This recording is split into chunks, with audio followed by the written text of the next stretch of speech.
donner à voir les productions de l'Opéra de Paris ou de la Comédie Française dans les régions isolées, faire circuler les chefs-d'œuvre des collections nationales sur tout le territoire. Françoise Nyssen a dévoilé jeudi un plan en faveur des zones blanches de la culture. Plus grand que à lire aussi, c'était cool, mais la musique m'a perturbé de ouf. 3 lecteurs de 20 minutes, à l'opéra, le de culture est là, nous devons l'entendre.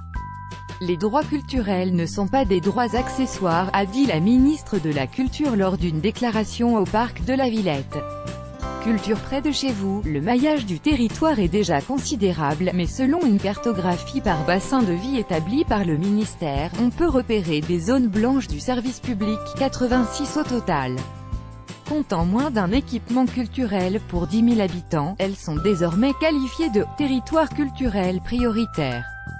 Les disparités financières sont importantes, le ministère de la Culture dépense ainsi 10 fois plus en Île-de-France qu'en région. Le plan « Culture près de chez vous » mobilisera 6,5 millions d'euros en 2018 avec l'objectif d'atteindre 10 millions en 2022. Les projets itinérants seront encouragés, à l'instar des Tréteaux de France, Centre dramatique national sans lieu fixe. Les contrats de performance conclus avec les établissements publics nationaux prévoiront des objectifs chiffrés de diffusion nationale. 500 000 € seront octroyés au cirque traditionnel. Il n'y a pas de petites scènes, il n'y a que des grands spectacles, a dit Françoise Nyssen. Faire circuler les chefs-d'œuvre. La ministre de la Culture veut aussi faire circuler les chefs-d'œuvre, même si elle n'a pas évoqué la Joconde, un temps mentionné. Une liste d'œuvres iconiques sera proposée par un commissaire général en concertation avec les grands musées nationaux.